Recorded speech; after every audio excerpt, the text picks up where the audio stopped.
Next, we have with us Dr. Hamadi Boga, the Head of Agricultural Research, Government of Kenya, to tell us about how governments must move forward to adapt and strengthen the agricultural value chain.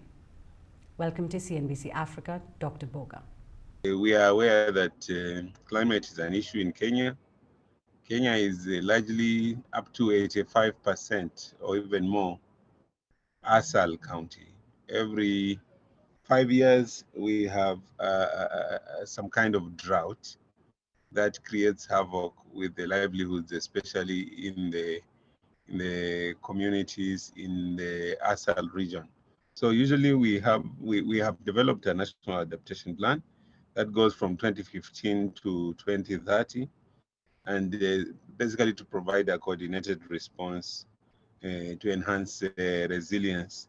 And each state department has its own programs as part of implementation of this plan. Our focus is mainly to focus on resilience for farmers so that we give them technologies that are drought tolerant through our research institutions.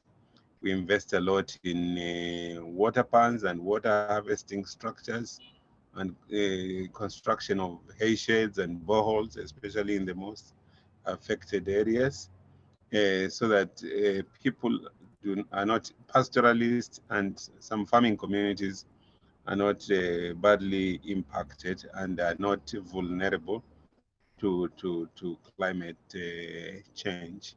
And of course, there's a lot of awareness and discussions around the topic with the different stakeholders, especially the smallholder farmer themselves, who are most vulnerable. Some of the large-scale farmers have started shifting to zero-till. This is a conservation agriculture, so that they can conserve water, and the results are very promising. And we hope this technology can also be moved to the smallholder farmer.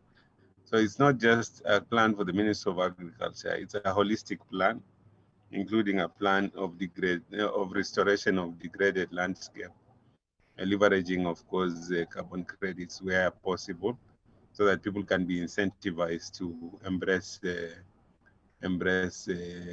nature-sensitive agriculture, and so that everybody can protect the environment, but also adapt to the changes that are happening around us.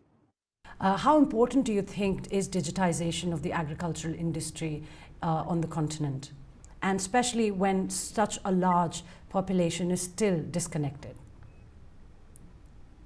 I think digitization will go a long way in complementing what we are doing traditionally and probably enhancing it, considering that most of Africa is youthful and most of our population are youthful, so they might have a mobile phone of one form or the other in their hands. And even the elderly population has not been left behind. And digitization is one way in which information can be available to the various actors that will enable them to make the right decisions. Of course, this information has to be supported one way with the traditional method until people get used to it.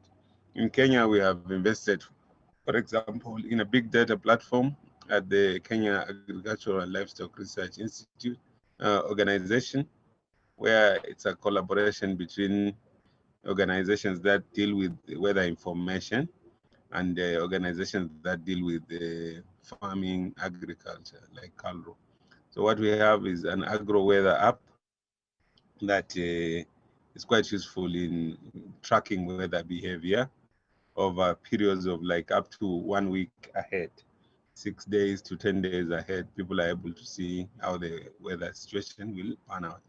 And I think this is key for farmers who are reliant on weather. The thing is to enhance the capabilities of our farmers and our actors in the sector, including, in Kenya, we call them Mama Mboga. That means the women who sell vegetables, to act in this space. Some companies like Twiga Foods have done this successfully, using banana, for example, registering banana farmers and registering banana vendors and linking them through a platform which looks like a digital marketplace.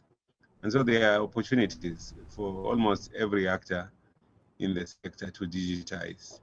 And with lockdowns and with pandemics, it looked like the digital market space was going to have a future.